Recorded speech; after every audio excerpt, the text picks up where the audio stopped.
But I guess, yeah, I have been making you go first for a while, so I can go first.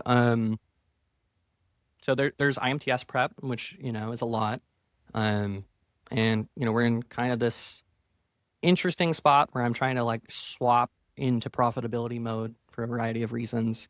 Um, Even though, the timing, at least like looking at our books, isn't ideal. Like August is always historically a soft month, and then generally September just goes crazy.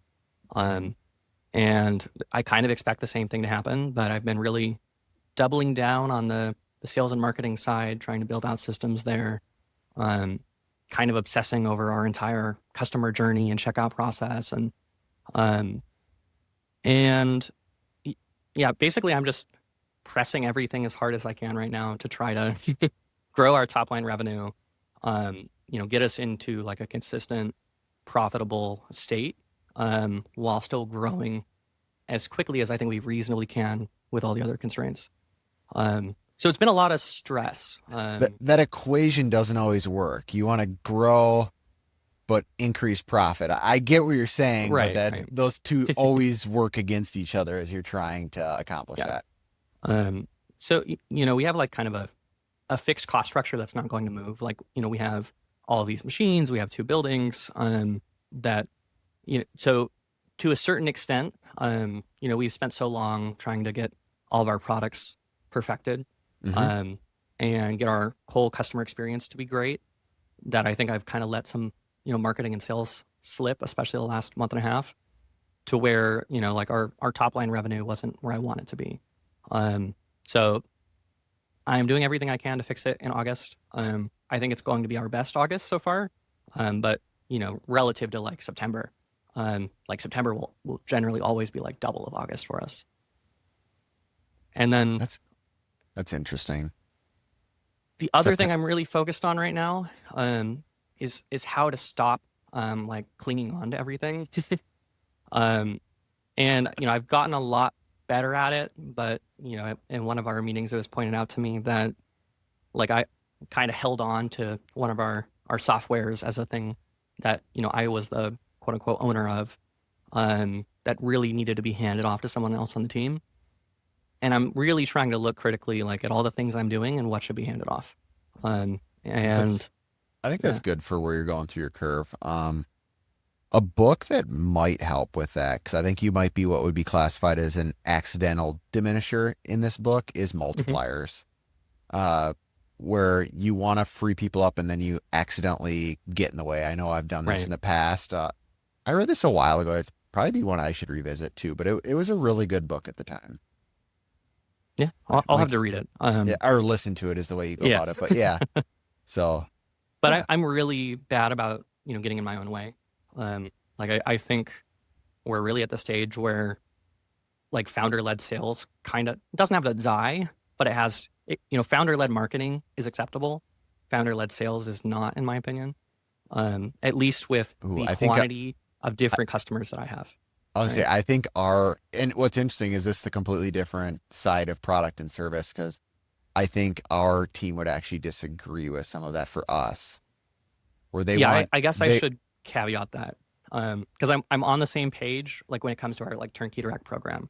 So even on a $30,000 implementation plus hardware or with hardware, that still is getting my face on it. Maybe it's only the first couple of hours while we're scoping everything out. Um, so I'm still like leading the sales process, and then the proposals get driven from there. But I'm no yeah. longer actually creating them. Um, Who's I doing them on your guess team now? right now Priscilla is doing them, and the we have an open spot for an EA that we're interviewing for, and that's a Perfect. whole can of worms because both her and I do so many things, right? Like kind of just go to what's necessary, to what fire is burning the worst, and figuring out what parts of our job description we're going to move over to the EA to free up. Um, so that'll be interesting to figure out, especially given that I've had a bunch of virtual assistants, but I've never done a proper like in-person executive assistant. Um, and every time you're hiring a position for the first time, it's always the hardest. You get it wrong the most, and you lean the most on the prior experience of the person coming in. Yeah, I know our job description went through many revisions, many rounds of interviews before I landed on the job description, but it has been working well for us is the EA being a bookkeeper Hmm. and managing my inbox. Yep. That's created a lot of leverage for me, and those are the two main things she focuses on, and that keeps her very busy. I mean, there's Yeah. several other things that pop in, but it was one of those where I'm like, I don't know if this is gonna be a full-time job. And then I'm seeing our books are getting, the say our dues and subscriptions now are getting broken down into better categories. What's Right. engineering software? What's marketing software? What's this? Because she's just like, let's break these down and give us better visibility of certain things. Yep. So that's Yeah. been my experience. I mean, I'm trying to solve a different pain point. Like, I think our bookkeeping has been pretty decent for a long time. Um, I thought the same thing. sure. Yeah. But especially like at the stage of business I'm in, it really is this constant triage game of, you have 200 things that would be nice to do. And the hard thing is like looking at them with an honest point of view, not what you want to do, but what might be best for the business. Oh And yeah, I and then also asking full who should be doing this and what order should we be doing it in. Um, I'm sure it's there, right? But like probably we push that until we're at the size that we need a controller, um, as opposed to just jumping in now. I mean, both our businesses are completely different. We're different personalities. So yeah, you need to figure out what's right for you. But yeah, how's your week been? A lot like last week of running between meetings, lots of sales calls, some windshield time, which we'll get into some of that. Uh, I think like just general feelings of it. There's two things that as I reflected prepping today was like, so now that we have such a built out team, I'm realizing a lot of my role has turned into meetings where I'm reviewing work. Yeah. And I'm going, why? Like that's been the question I've been asking myself this week is why do I need to review these at this point? And I'm wondering like, okay, I'll use a marketing brochure. I was just reviewing some today and I'm going, I technically don't need to look at this. I think we need to create some different standards and processes to make it so somebody else can do it. Certain proposals, like a site visit that we had this week and a proposal that has to get pitched. I don't know if I even need to review some of these. I think they can go straight to the customer at this point. They're so Right. standard. Or somebody else can even deliver them. So what I'm trying to do, or my feeling is like, how do I make it so I'm actually spending less time reviewing people's work now on the front of house? We got it off of my plate on the engineering side with Mm. processes. Right. So what are the processes that are lacking for the front of house now that we have marketing here and we're hiring for sales? What's your head count now? 15? 15. More? Okay. Yeah. I mean, at that scale, I feel like it's so easy to be the person that everyone asks questions to and looks for approval. Um, And I I don't mean, want it's to be kind of, that. yeah, well, I mean, this is going to sound like dumb advice, but like, just don't. Um, the, like, if you're prepared for your team to make mistakes or to do the wrong thing or to make a decision that you wouldn't make, if you just aren't there to take the meeting, they will figure it out. And if they understand that like it's their job to ship, or if, there's someone else who even can peer review if you don't have kind of a middle management layer. I agree with that to a point. What I think we're missing, and that's some of the marketing notes, is like certain standards that I need to help them formalize. So Right. then when I see something I don't like, they can say, Matt, this is why we did it. Yep. Now we'll change the standard because we understand that that was just not right at that time. So then they have a book based on the way we're using, well, now the way we're using Notion and the way we're using that for tracking our SOPs and actually making it searchable with Claude. Like, I think then when they're doing a project, they just link it up and say, how would our SOPs do this? And then Right. we keep making that stronger. That's the way I'm looking at it. Not just completely say, figure it out, guys. Yeah. Yeah, I mean, it's tough. I have that same issue of like my job description is becoming murky, right? Like, sure, on a sales call is very linear. Like you either did it or you didn't. And in the context of that, you're just working purely within the business. Mhm. But then, like I'm so focused on the customer experience and marketing and all of these things that don't have like clear, tangible outcomes, the way that there are those things that like are right in front of us to see for all of our staff members. And I'm kind of in this, bottleneck review phase too, and I'm trying to figure out how to get out of it. Yeah, it's an interesting, like, if it's on all fronts too, I couldn't imagine. Where for me, it's just marketing and sales. And I think a lot of it's because the team is working on the SOPs, which we can roll into, but Mm-hmm. it is a weird feeling now. At the beginning, it felt like you're getting all this leverage. Look at all the stuff we're getting Right. done. And then you're like, you just like want to scream out loud, just swearing like, what is going on? I'm the biggest bottleneck now. I'm actually a bigger bottleneck than I was before we hired these people. Yeah. Well, I mean, like part of the issue is like when you hire more staff, like every person you add is like exponentially more connections in the web. Oh yeah. So because of that relationship, they're going to look to the person who they perceive to be, their boss or who writes their paycheck or whatever. And like, I don't know how much hierarchy you guys have built, and that's always tough in a small organization. I'm trying to keep a really flat org structure. Right. I'm a firm believer in that. If you have to talk to 3 people to just get to me, I think that's also a problem. Like, I don't have a problem with people coming to me. I just want to make sure that the things they come to me with are needed. Right. Is the big things I'm focusing on. And right now, those things are needed. I just have to figure out how to make them not need me in the future. Yeah, I'm definitely not saying that the work doesn't need to get done and the reviews shouldn't happen. It's just getting you out of the equation.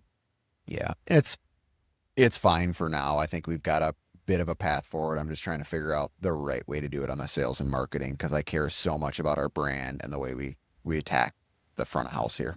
Yeah. I mean, do you have that same feeling that I do right now, that like your job description in the last 3 months has changed so much that I almost feel a little bit detached from it. And I feel like everything has become like so much murkier, right? Because I'm so far out of the processes, and I'm like, trying to do hiring and people growth and like these things that are a lot less concrete than like an engineering task. Yeah, I think that's a good way to put it, because the question that I've been getting from the team is, Matt, if we get these off your plate, what's your role in the company? Like, I've had that question, and I'm like, Right. I think that's a great question. And let's create the time on my calendar first. And I think we're going to figure out the best way to use that. I think it's going to be some strategic things. I think there's going to be some capital allocation. I think there's going to be several growth things we can do. And there's also just going to be opportunities that'll prevail. Because I know whenever I was the least busy, the biggest opportunities prevailed. So that's been the message I've been sharing with the team, is like, let's just create the openness in my calendar in the future. And I think we're going to figure that out. And it's a weird comment. They're like, what? Yep. Like, just focus on that. Yeah, because you kind of don't know what you don't know, like as your spot as the CEO or president changes. Yeah. And that's exactly the way to put it, is like, I've always considered myself a president of this company. And it seems like once we get to that point, there's going to be a title shift. And then it is strategic planning, capital allocation, growth focused. But I need time to start architecting that, is what I really need for this business. Right. So I don't know. That's my feelings of the week. Yeah. What's our next section? Sales and marketing. Okay. Sales and marketing. I mentioned I'm like very obsessed with our checkout on our website. I have like architected it yet again, trying just to drive our conversion numbers up. So Nice. I'm not super thrilled with our conversion percentages on our website. What are they? Like 0.5%.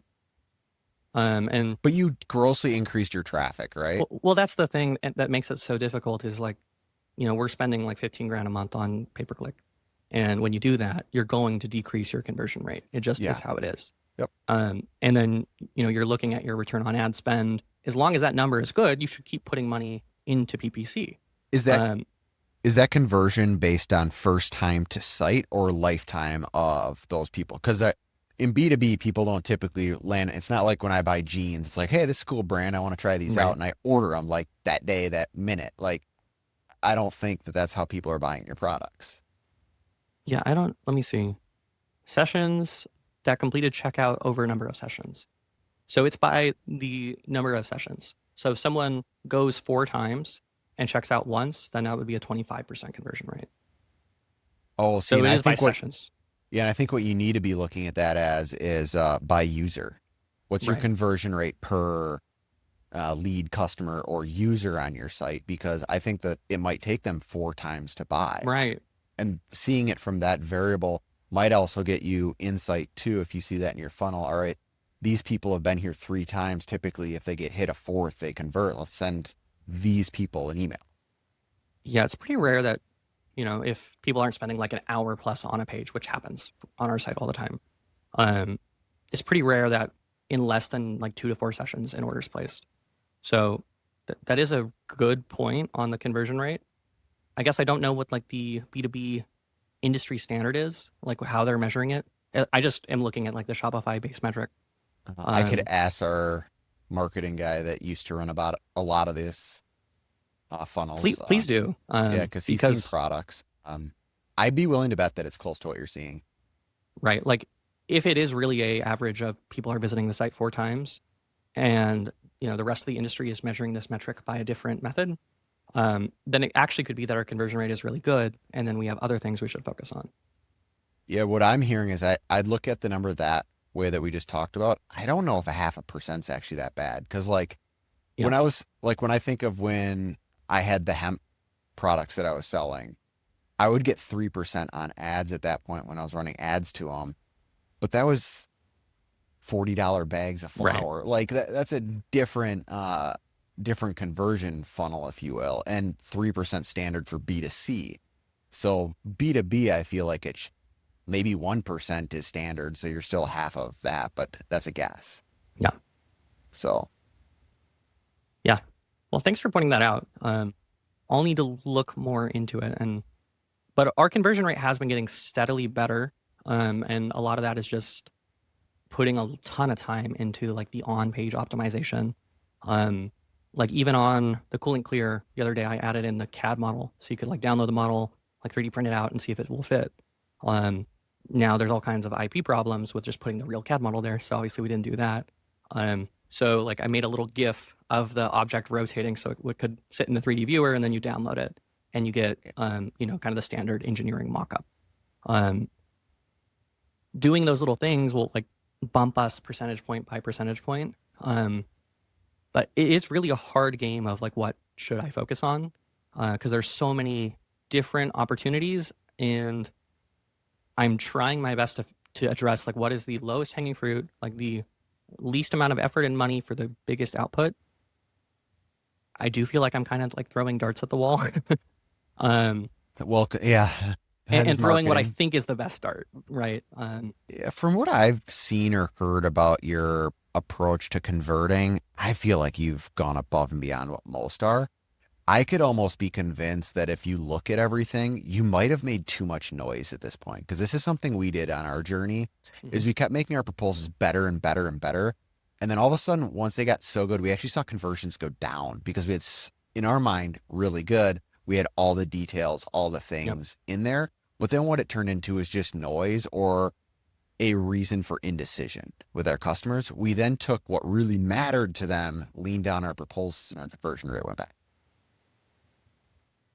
I agree with that in terms of like our B2B like turnkey direct service, because the proposals kind of have hit the limit of how good we can make them on a reasonable time frame.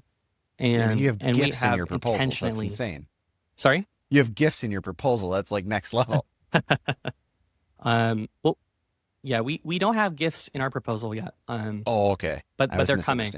And like one thing, now when you download a CAD model, like if you try to download a CAD model on the website, I spent an embarrassing amount of time on this. It will email you this like beautifully templated email with a GIF rotating in the email body itself, and then the download link. Because I couldn't get like a real 3D viewer to work. Where's the buy now link? Well, so that's called a transactional email. So I can't actually promote anything in it. But the benefit of pushing it as a transactional email is that it'll always hit the user's inbox and never go into like marketing or spam. Oh, okay. So that is like a carve out exception. My goal is to get them back on the site. There's a link to the product page, but that's it, right? I see. Okay. Yeah. I get what you're saying. Fun. I like Yeah. it. I still need to do more like Instagram and YouTube. It's just, I don't know. I felt a little overwhelmed with just the amount of stuff in front of me. And like my email inbox is definitely a problem. Like I built this AI tool that like goes and like scrapes information and tries to find all the things that have fallen through the cracks for me. Yeah, you need an EA. Yeah. Like that.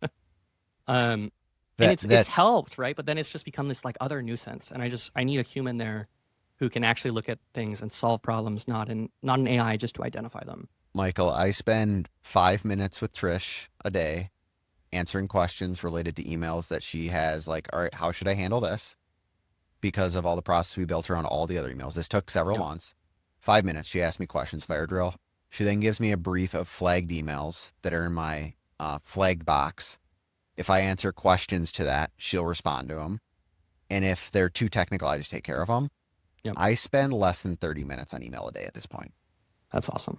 Like it is, I'm getting all the sales meetings put on my calendar, booking any of those, following up to answer questions.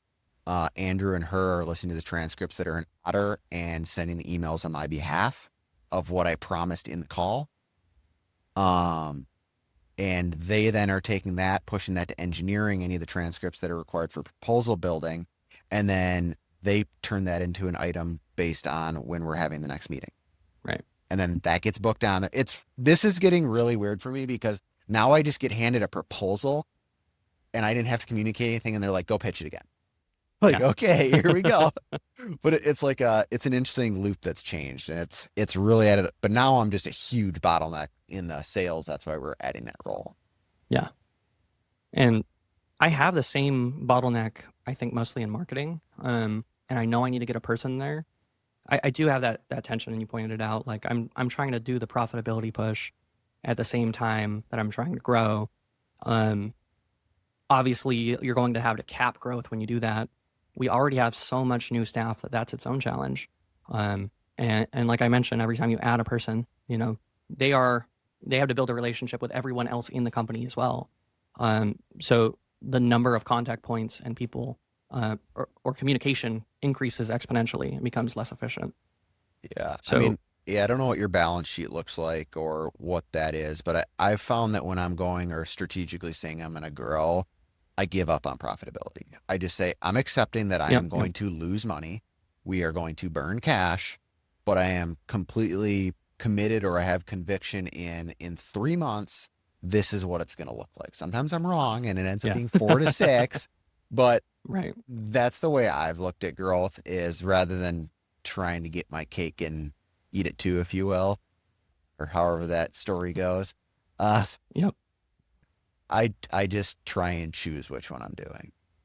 So it's almost like the last 3 months that has been what I've been doing, right? Like I've been choosing to take growth over profitability.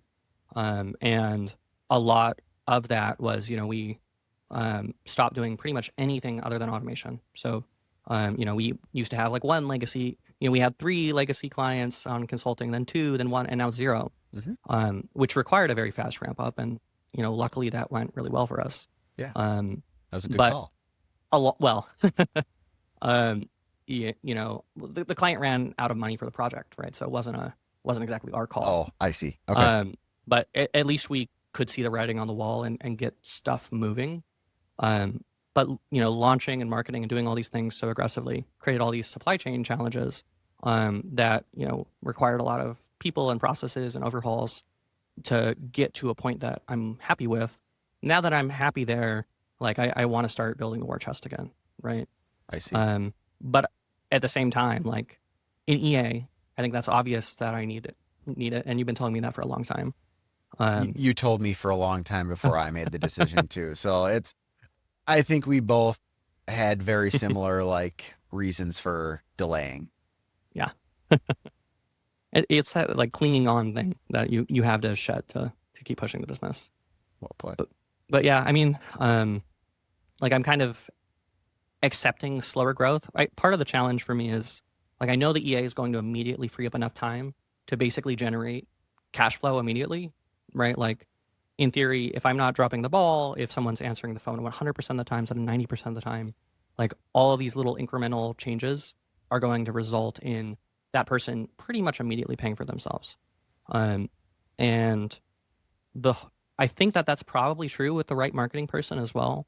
And then that lends the question of like, well, I already have all these new people. I'm already onboarding all of these people. The EA is obviously going to be even more difficult to onboard because that's, you know, interacting with me a lot more than everyone else in the company.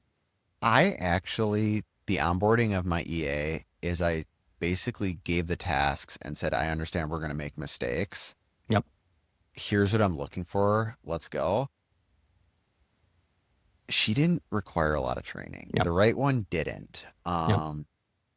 There was mistakes, I'll say that, and I gave her freedom that I'm like, I understand you're going to make mistakes, and as soon as I see them, I'll send you a Teams message or I'll come up and chat with you. I'm not mad about it.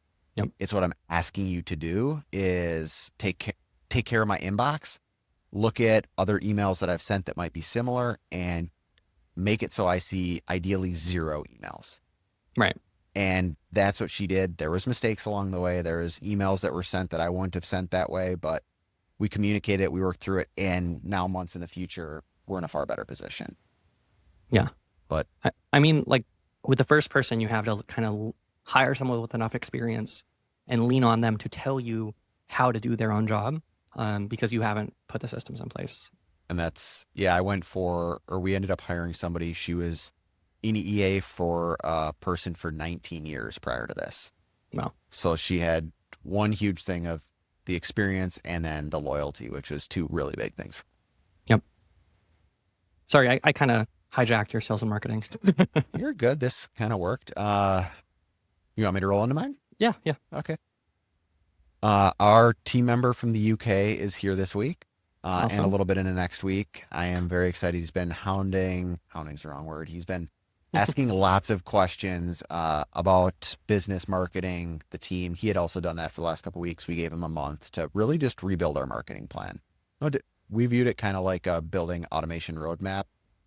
Give him time to create the new plan for our marketing, really dig in, ask questions. He's also started making changes in that timeline. I get to see the initial marketing plan draft on Monday, so I'm quite excited to see what that looks like. Yep. Part of this week, he was also here. We went through I think it was Tuesday as we did it, 236 deals that we actually took through full formal proposal in the last 3 or so years. Mm-hmm.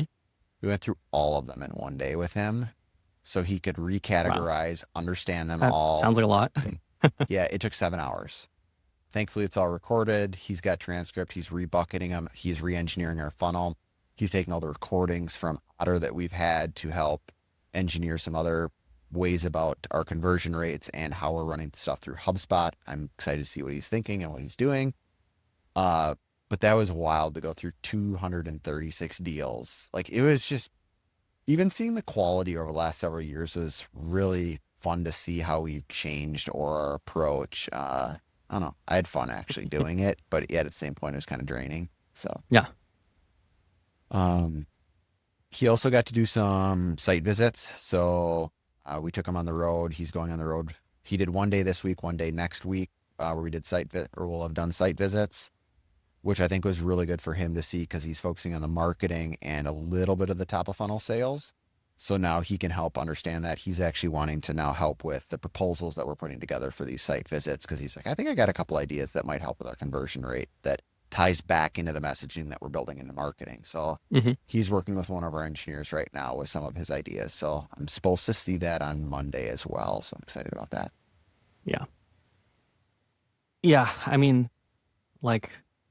I really have a lot of pressure to get an EA and a marketing person.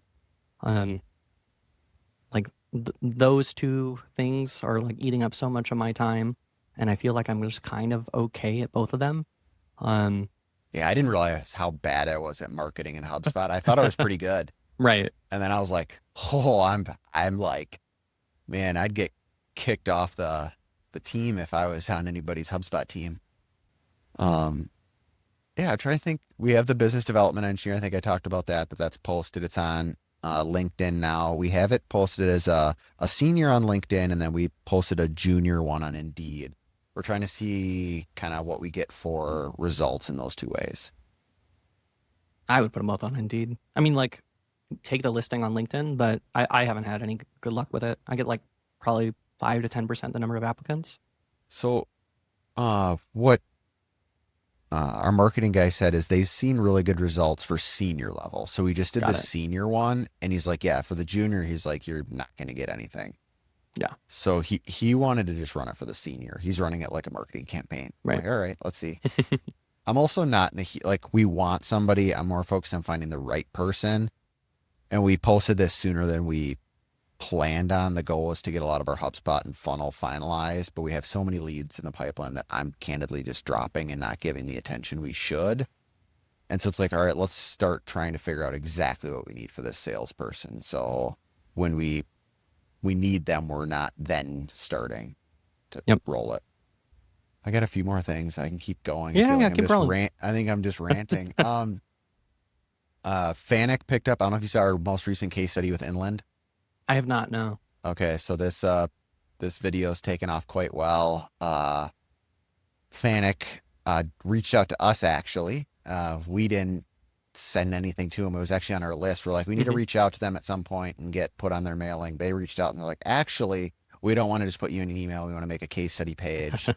So I'll say they have to have like some marketing initiative or something, because they just gave us a RoboDrill to put in our booth at IMTS. Okay. So they're pushing. Got it. But yeah, that's awesome to hear for you. Yes. So they did the case study like for you. They're gonna make a page with backlinks to our website. Awesome. Use our video. They sent a recommended draft of what the page will look like already. So they had already put marketing effort. It looks like AI made most of it based on our page, which is basically the same, but it has just links to us then. So I was like, all right, Andrew's working on this, and we're thrilled about that because that's just going to be some really good domain authority backlinks. Dang, you got 70,000 views on this one, 11,000 views on this one that came out 2 weeks ago. I mean, for industrial B2B, like those are some kick-ass numbers. Yeah, they're cranking pretty good. What was the process of, like, did you oversee any of the process of marketing here, or was it just handed to your team and go? Yep, hand it to the team and go. The big thing we're struggling with now is one of the processes we want to get buttoned up, because it's a problem across the website, it's a problem across all the deliverables we're doing, is we built a style guide, but the style guide only covers so much of our brand language. We're now working with some designers to finalize a full brand guideline kit for everything, and then that's going to roll into what our videos look like, what our next rep of website looks like, because we're starting to lay down a statement of work for, you're probably going to hate me for this or think I'm crazy, is another website rebuild next year. I mean, I'm always rebuilding our website. I'm just doing it in little, microwaves, and you're doing like one sweeping rollout every year or so. I don't think you're crazy. Okay. It's just a different process. So yeah, we're looking at a massive rollout. Ideally, we're going to stick with what we have and optimize till automate, and then post automate next year is when we're ideally going to be launching it. Got it. But we got to get some brand stuff buttoned up. There's also some cool video and content creation that we're doing that's a little bit different to help create. Really, it's amazing how many photos it takes and videos and like content just visually that you need to make the website look good. Like, it's just never done. Like we have that air dam or whatever it's called for storing all the photos. And like, I look at, I'm like, how don't we have enough? There's literally thousands of photos and hundreds of videos here. And it's like, we still need more, because that's how many pages or areas we need multiple photos. So it's just, otherwise it just looks like all we've ever built is one machine. Yeah, I mean, like we were doing a guest post the other day. Like we pay for some guest posts on like some like industry websites. Yeah. And we write the post and then they editorialize it and post it. And the person there was like pointing out like a mild typo, like 3/4 of the way through the article. And I was just thinking, everybody's just looking at the pictures, asking, does this do what I want? um, yeah, like the visuals are just so important. I mean, do you go and like actually read like blocks of text at all on any website? On websites, sometimes. Depends what I'm buying, what the Yeah. cost is, or why. Uh, I mean, when we're releasing marketing content, I read everything.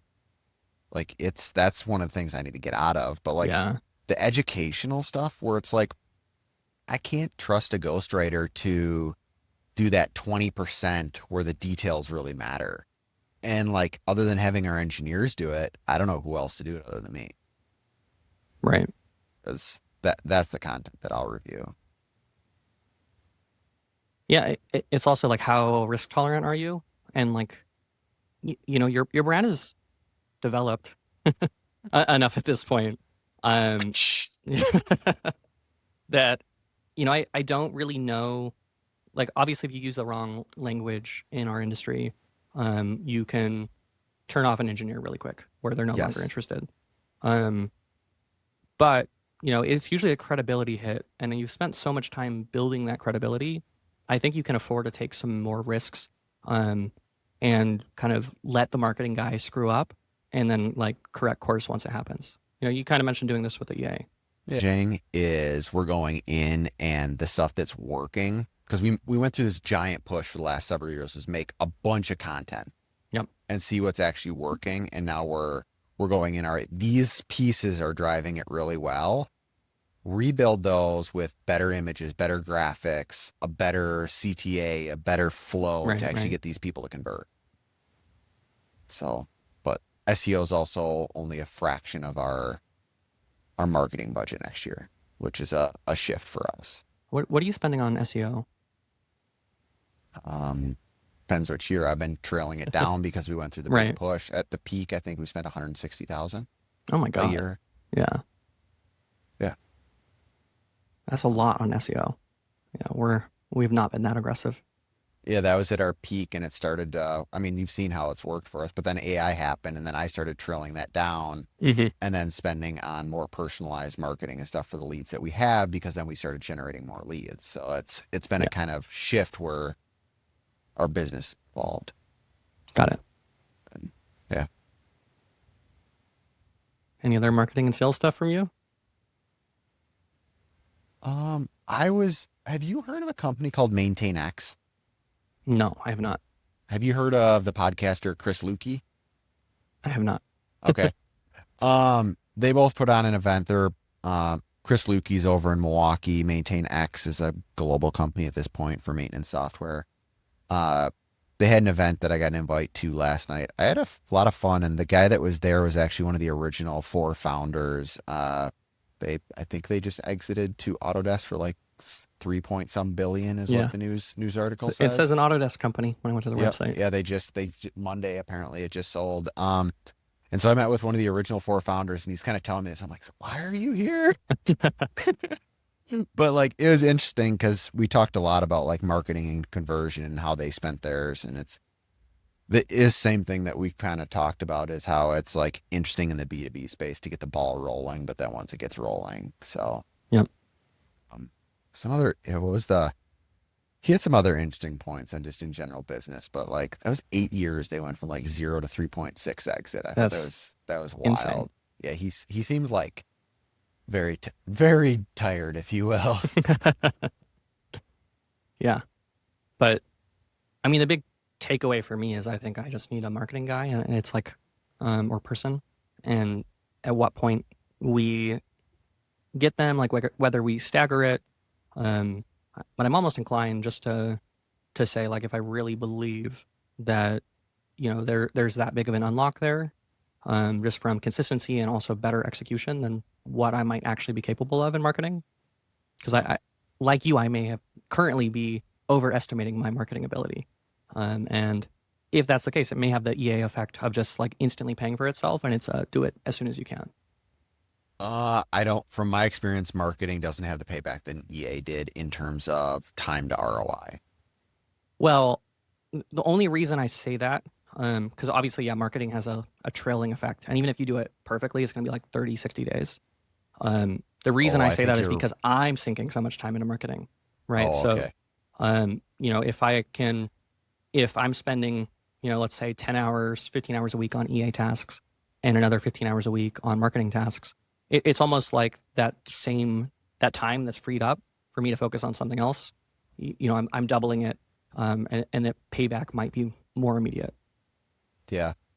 I mean, in my experience, what happened is I got those things off my plate, and then the new bottleneck in the company quickly Yeah. filled it. Now I'm focusing on Right. that. So that's probably what'll happen.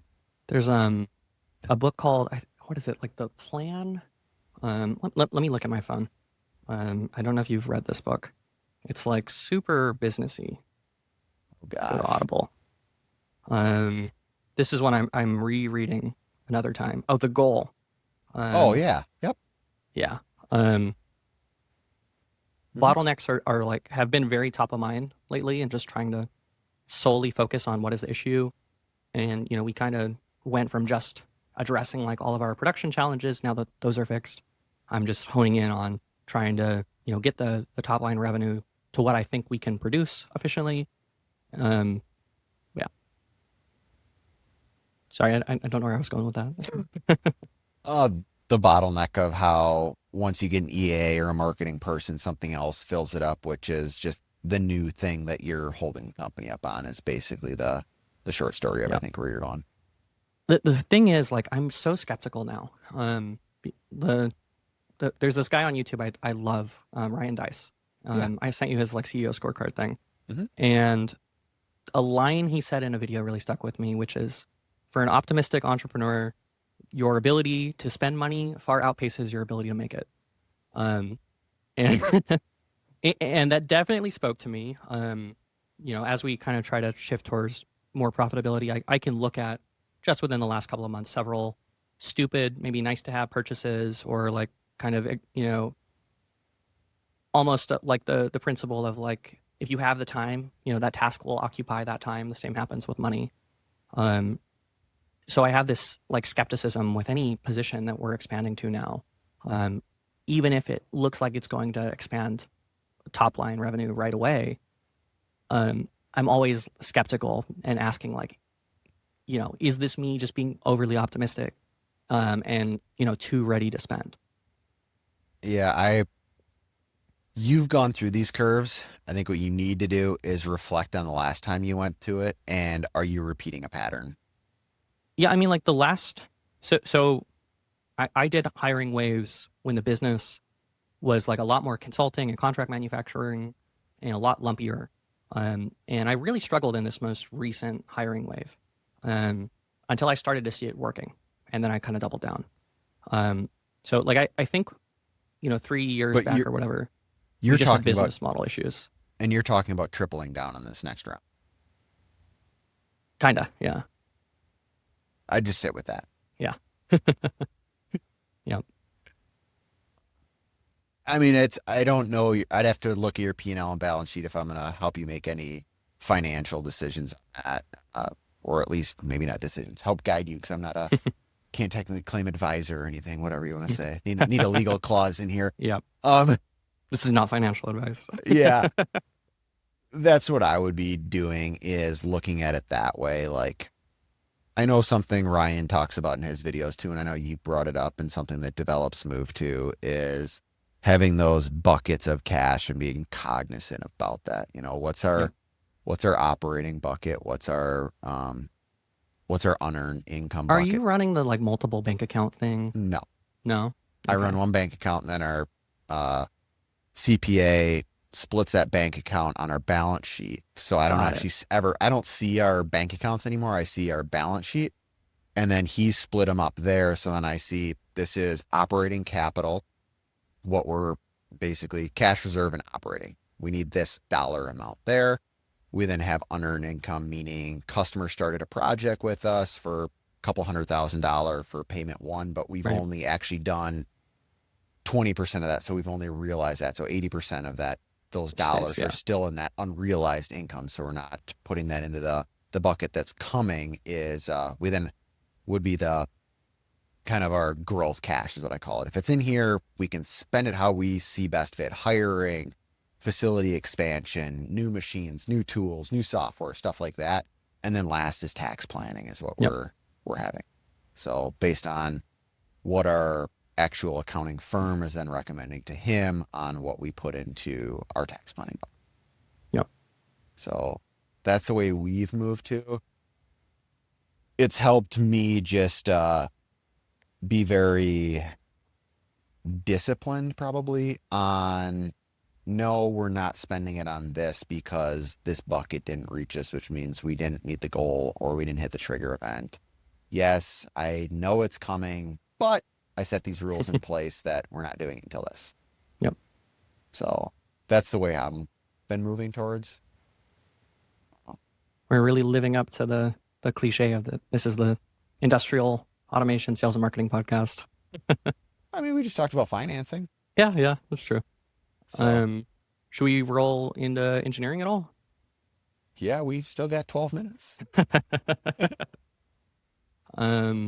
Engineering, we are officially have started production of the CoolantClear 3, and we're doing the production of it 100% in-house.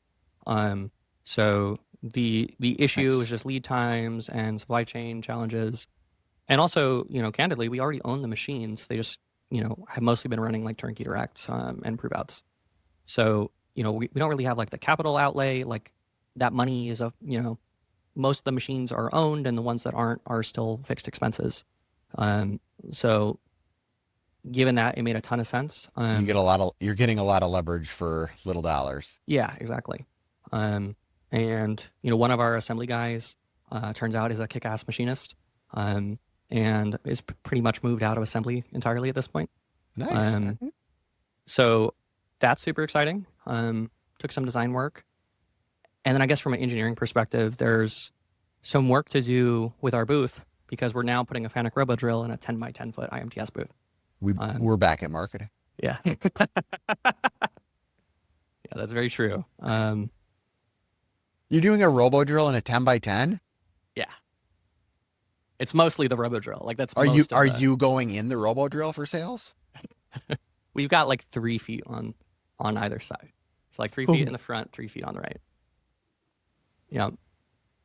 But it's just like it's so hard to communicate like our gripper automation system and turnkey direct with a little demo machine. And we have the little demo machine, but having a machine on the floor has always been like the thing we wanted. And we really tried to get a 10 by 20. Why don't you just go in their booth? That's actually a good question. We had proposed putting the system onto and hooking it up and providing everything like as a end-to-end marketing thing for one of their machines. And I think I still need to pursue that. But I do think it is worth the risk and the extra effort to put a machine there. I might be coming to IMTS. I'll be curious to see it. Yep. I am a little concerned. Oh, we're totally going to get yelled at by the showrunners for having people, out in the walkways. But that is a risk I'm prepared to take. Yeah.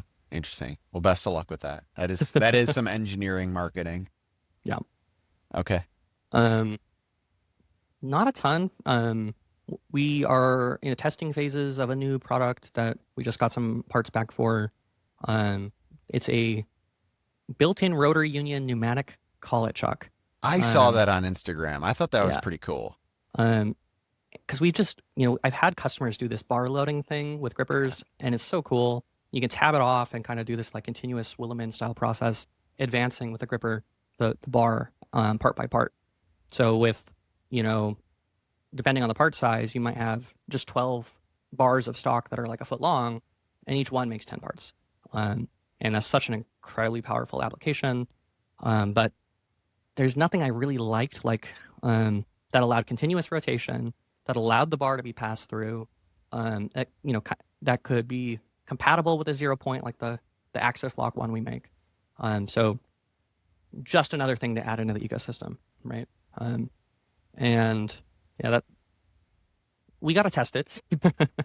And I'm sure there's going to be things to nail down. But it looks really promising.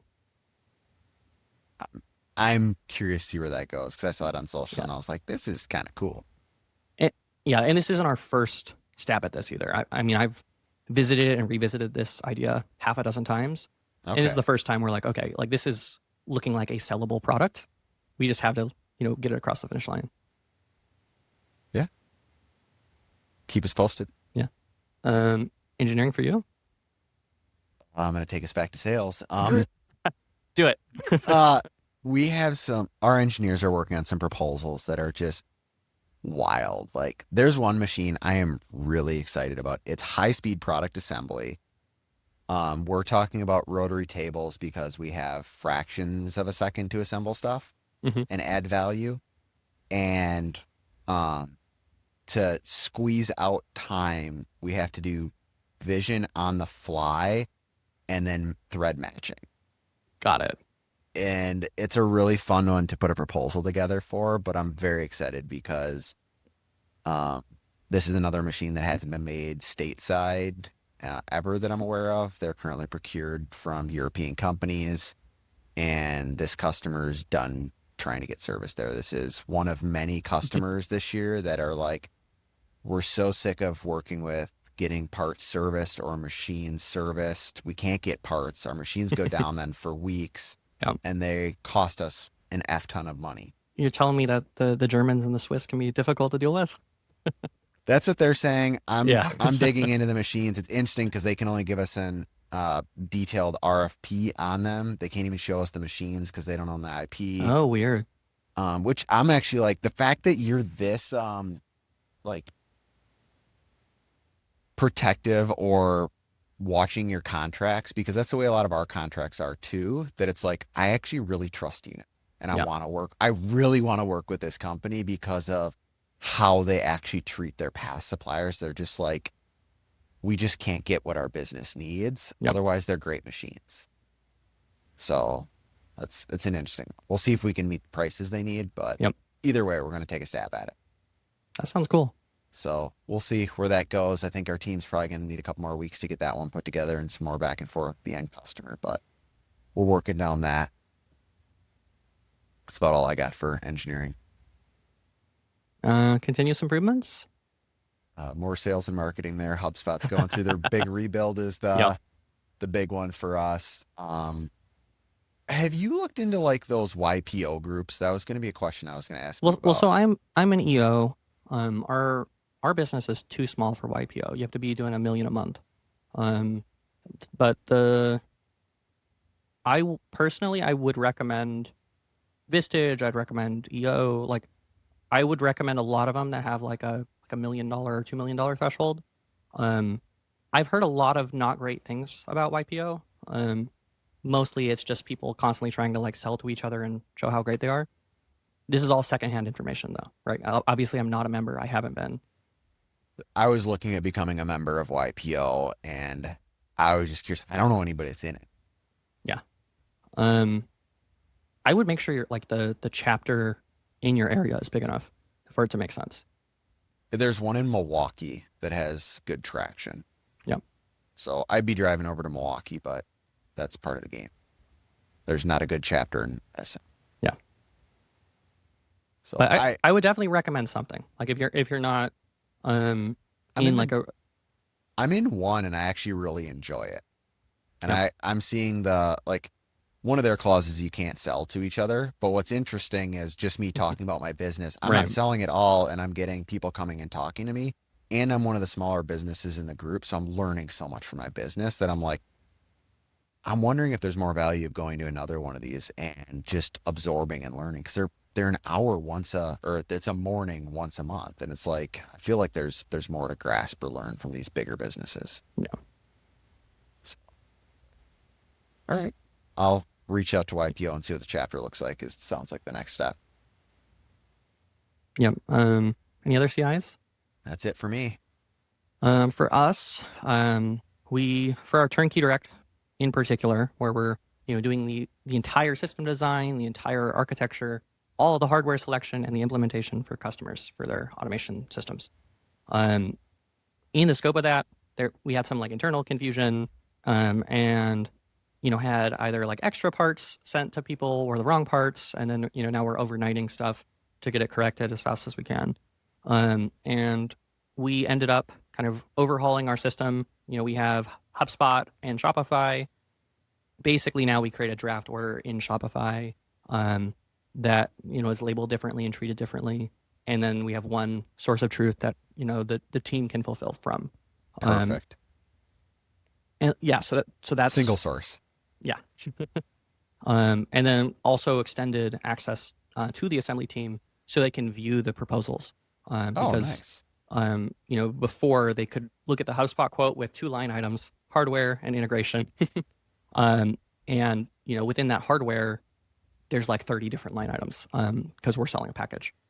So now having that process, I'm hoping we are going to drop our order mistake number to be as little as it possibly can.